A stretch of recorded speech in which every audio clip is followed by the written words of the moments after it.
Hello, good evening, dear students. In the series of the most important questions, which have been many times repeated in previous years by our CBSE board, today I am explaining you one more question from the chapter The End of Bipolarity from the book The Contemporary World Politics. Okay, chapter का नाम है End of Bipolarity और जो topic मैं आज cover करने वाली हूँ वो है इंडिया और रशिया के relations.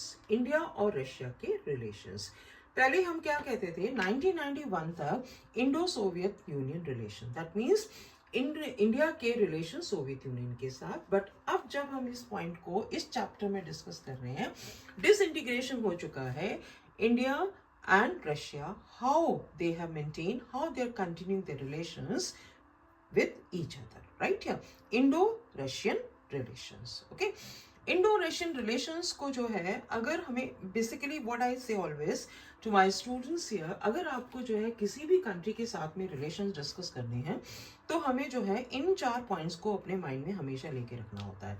That is on the social ground, on economic ground, political grounds, right, and the cultural grounds. So economic, military, political, cultural, social grounds. तो इन सारे एस्पेक्ट्स को जो है हमें अपने पॉलिसीज में, अपनी फॉरेन पॉलिसी में इंक्लूड करना पड़ता है, right? Here so in continuation to this answer, how we are going to write, how we are going to add these points with the help of book in case there is a question Indo-Russian relations here. Okay, अगर आप अपनी book पे ध्यान देंगे तो आपको सबसे पहला जो पॉइंट आपको दिखाई देगा, that is history, the important aspect of India's foreign policy. Here it is written, Indo-Russian relations are embedded in history of trust and common interest and are matched by popular perceptions. Means इन दोनों countries के बीच में जो relations हैं वो एक दूसरे के ऊपर जो है ट्रस्ट पर डिपेंड है। हम एक दूसरे को बहुत ट्रस्ट करते हैं। ओके, और इसके साथ साथ अगर हम जो है पीछे हिस्ट्री की तरफ जाते हैं तो हम ये देखते हैं कि जब हमारे फर्स्ट प्राइम मिनिस्टर बने, since our first prime minister Pandit Nehru till now, हमने जो है अपनी पॉलिसी को कंटिन्यू रखा है। हमने अपने रिलेशंस को रशिया के साथ में अच्छे से मेंटेन रखा हुआ है। थोड़ा बहुत ऊंच नीच चलता रहता है, वो हर रिलेशन के साथ चलता है, and that all depends on international scenario here. Okay, so I repeat my point, Indo-Russian relations are based on mutual trust and common interest. Okay, अगर हम जो है इसके साथ साथ और पॉइंट्स देते हैं, सपोज हम जो है अपने आसपास एग्जांपल्स को लेके चलते हैं कि हमारे आसपास कैसे कैसे एग्जांपल्स दिखाई देते हैं हमें जो है, तो हम ये देखते हैं, जैसे आपकी बुक भी कह रही है कि हमारे यहाँ के जो है very famous personalities, the celebrities from Indian Bollywood industry, जैसे हम राज कपूर से लेकर अमिताभ बच्चन की अगर बात करते हैं तो उनकी मूवीज को जो है वहाँ पर बहुत अधिक पसंद किया जाता है। और जो हमारे हिंदी फिल्म सॉन्ग्स हैं, these are also very well you can say are popular amongst Russians here. इसके साथ एक नेक्स्ट पॉइंट हमारे सामने आता है, that is here India and Russia share a vision of multipolar world order. यह मैं थोड़ा सा एक पॉज लूंगी, क्यों? क्योंकि मेरे को यहाँ आपको ये बताना है कि ये जो क्वेश्चन है, अगर मैं इस स्टेटमेंट को इस तरह से पढ़ती हूँ, India and Russia, Russia and India share a vision of multipolar world, तो इसका मतलब क्या है? मल्टीपोलर वर्ल्ड क्या है? मल्टीपोलर वर्ल्ड से हम क्या समझते हैं? ओके, तो ये क्वेश्चन जो है sometimes it is asked separately also in 4 marks here. Okay, but क्योंकि हम 2 पॉइंट को लेके चल रहे हैं, हम एक साइड से हम डिस्कस कर रहे हैं इंडिया और रशिया के रिलेशंस को, और मैंने बीच में एक क्वेश्चन और डाल दिया, मल्टीपोलर वर्ल्ड। ओके, तो मल्टीपोलर वर्ल्ड वाला जो पॉइंट है वो भी आपका इंडो रशियन रिलेशंस में आएगा, बट इसको अगर हमें अलग से तैयार करना है तो वो भी आप आराम से कर सकते हैं। ओके, सो मल्टीपोलर वर्ल्ड का अगर आपको जो है आंसर लेना है, तो अगर आप अपनी बुक को देखेंगे तो इसमें आपको क्या दिखाई दे रहा है?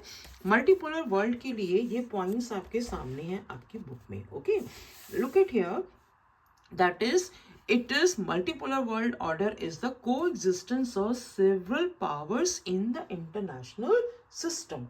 means बहुत सी जो powers हैं वो हमें international system में आस पास दिखाई देती हैं। They are existing, coexistence of several powers in international system, that is multipolar world. But ये जो हमारा इंटरनेशनल सिस्टम है ये किसके ऊपर बेस्ड है, ये हमें क्या एश्योर करता है, हमें किस बात की गारंटी देता है। ओके, तो ये पॉइंट्स भी आप यहाँ पे देखेंगे कि उन्हीं पॉइंट्स को हम लेके चलेंगे कि रशिया और इंडिया के बीच में जो है क्या है, किस तरह का रिलेशन है और कैसे हमने इसको मेंटेन किया है, कैसे हम छोटी छोटी बातों को जो है, छोटी छोटी रिक्वायरमेंट्स जो है हमारी, छोटी से लेकर बड़ी रिक्वायरमेंट, उसको हम आपस में बैठ कर किस तरह से पूरा करते हैं। Okay, so I already said हमारे रिलेशन जो है जैसे सोवियत यूनियन के साथ थे वैसे ही रशिया के साथ में भी चल रहे हैं। थोड़ा बहुत ऊंच नीच वो मैंने आपको पहले कहा जो चलता है। Okay, now the next point you will write here, that is regarded as a threat to all countries and requires a collective responses। अगर आपको आसपास कहीं पर जो है वो ये कहता है कि कहीं भी हमें जो है अगर ये लगेगा कि किसी एक के ऊपर भी जो है थ्रेट की लाइक कोशिश की जा रही है, कोई कंट्री थ्रेटेंड है, किसी की सिक्योरिटी पर जो है कहीं पर कहीं से भी जो है आ जा रही है, तो हम एक दूसरे की हेल्प करने के लिए सामने आएंगे। ओके, इसी तरह से नेक्स्ट पॉइंट वो इसी में पॉइंट में क्या आएगा, that is greater regionalism, negotiated settlement. जैसे मैंने अभी आपको बोला कि नेगोशिएटेड का मतलब होता है, अगर हम हिंदी में बात करें तो इसको हम कहते हैं बातचीत। तो कंट्रीज जो है आपस में बैठकर बातचीत करेंगे, कॉन्फ्रेंस करेंगे, मीटिंग्स करेंगे और जो भी हमारे इंटरनेशनल कॉन्फ्लिक्ट्स हैं उनको जो है इन अ नेगोशिएटेड मैनर, इन बातचीत के द्वारा जो है उसको सॉल्व करने की कोशिश करेंगे। Okay, an independent foreign policy for all countries and decision making through bodies like the UN that should be strengthened, democratized and empowered। यहाँ जो है तीन वर्ड्स, प्लीज तीन वर्ड्स पे ध्यान दीजिए। किसको वो स्ट्रेंथन करने की बात कर रहे हैं, यूनाइटेड नेशंस को स्ट्रेंथन करने की बात कर रहे हैं। दूसरी क्या कह रहे हैं, democratize, that means we have to have a democratize process जिसमें कि हमें जनता का ओपिनियन, जनता का पार्टिसिपेशन, जनता का इन्वॉल्वमेंट, पीपल, कंट्री मैन, उनका इन्वॉल्वमेंट होना बहुत जरूरी है। And empowerment, right here, so this way you can say these point, हमें किसको strengthen करना है, that is decision making through bodies like the UN, that should be strengthened, democratized and empowered।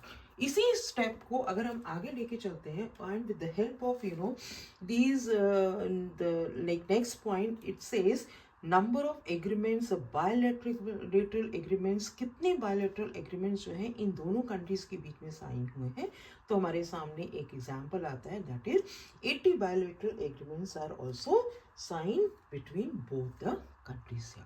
अब यहीं पर आकर यहाँ आकर जो है हमारा क्वेश्चन समाप्त नहीं होता, अभी एंड नहीं हुआ, क्योंकि हम क्या डिस्कस कर रहे हैं, Indo Russian relations. Indo Russian relations कैसे हैं, कैसे होने चाहिए और कैसे हम इसको है और स्ट्रॉन्ग बना सकते हैं और बेटर बना सकते हैं, और किन किन एरियाज में, in which areas we are benefited by Russia and we want to continue those relations and the kind of help and assistance as and when which is provided, we want those assistance to be continued to us here। okay, right, so next point आप जो यहाँ पे लेके चलेंगे, that is India is the largest arms market for Russia, correct here। But यहाँ ये तो मैं पॉइंट बाद में लेके चलूंगी कि हम आर्म्स की बात करते हैं, हम मिलिट्री असिस्टेंस की बात करते हैं, हम ऑयल इंपोर्टिंग की बात करते हैं, हम मार्केट की बात करते हैं। रशिया जो है हमें इग्नोर नहीं कर सकता। क्यों नहीं इग्नोर कर सकता, क्योंकि इंडिया एक बहुत बड़ी मार्केट है, बहुत बड़ी मार्केट है।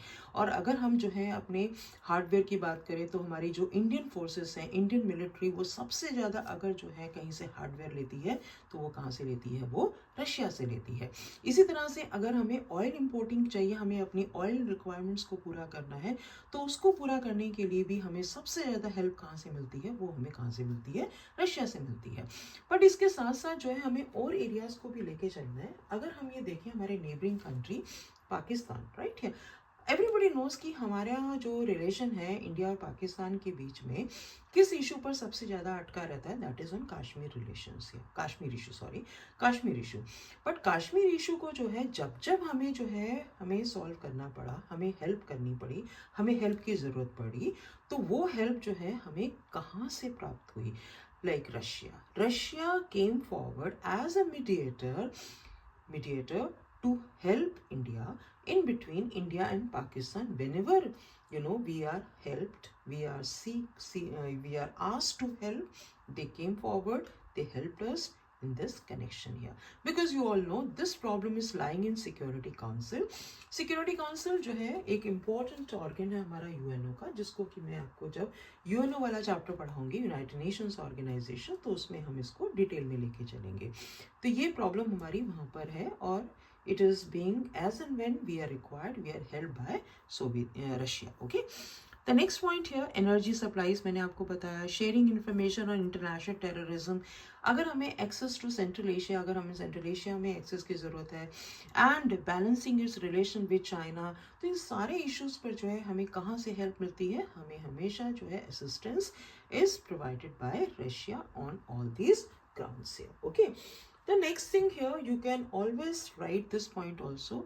India is seeking to increase its energy imports from Russia and the republics of Kazakhstan and Turkmenistan also.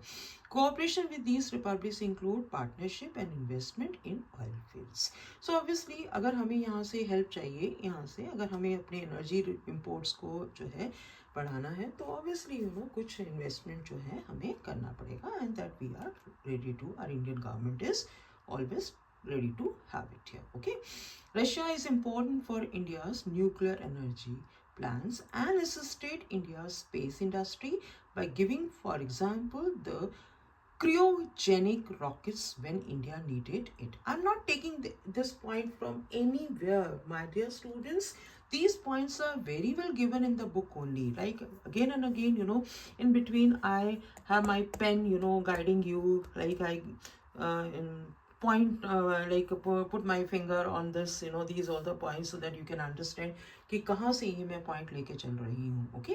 तो लास्ट में जो है आपको ये आंसर कंक्लूड होता है इस लाइन के साथ में, that is Russia and India have collaborated on various scientific projects here. So collaborations are going on, is still going on, will go on here, but international scenario जो है हमारा, international relation जो है हमारे national interest में हमेशा बदलते रहते हैं. बिकॉज हमारी जो फॉरेन पॉलिसी है, it is always based on a national interest, और हम हमेशा ये कहते हैं कि इंटरनेशनल रिलेशंस अगर हमें मेंटेन करने हैं, तो सबसे इम्पॉर्टेंट पॉइंट है हमारा नेशनल इंटरेस्ट. और नेशनल इंटरेस्ट में nobody is a permanent enemy, nobody is a permanent friend, but we are very lucky to have a good friend like Russia with us, always ready to provide all kinds of assistance to us here. But we are prepared to accept the changes which are going to take place in the world here. Okay.